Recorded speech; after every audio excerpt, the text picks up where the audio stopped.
High, আমি প্রিয়া। আমার simple কিচেনে সকলকে স্বাগত জানাই। আজকে একটু মিষ্টি জিনিস বানাবো।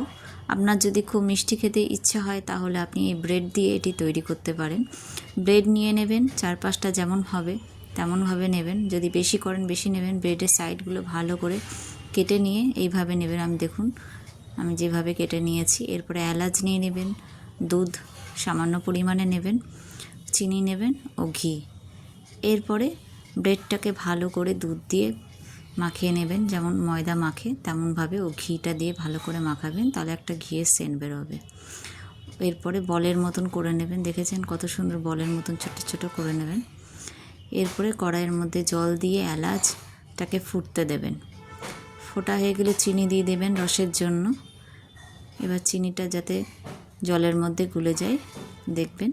তারপরে অন্য পাত্রের মধ্যে কড়াইয়ে তেল দিয়ে দেবেন। তেলটা গরম হতে দেবেন, অবশ্যই সাদা তেল লাগবে। গরম হয়ে গেলে লো আঁচ করে বলগুলোকে ছেড়ে দেবেন। আস্তে আস্তে করে ভাজবেন যাতে ভেঙে না যায়। এদিক ওদিক করে ভালো করে নেড়ে চেড়ে নেবেন, লো আঁচ করবেন, নাহলে ভেতরটা কিন্তু কাঁচা হয়ে থাকবে। দেখুন কত সুন্দর লাল লাল হচ্ছে। বেশি আঁচ করে দিলে কিন্তু সেটা ভালো হবে না। দেখুন কত সুন্দর হয়েছে। এরপরে সেই রসের মধ্যে দিয়ে দেবেন বলগুলোকে।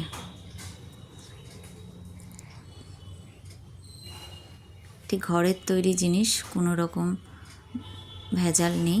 আপনারা অবশ্যই এটা বানিয়ে খাবেন, খানিকক্ষণ স্টে করে রাখবেন, তারপরে খাবেন।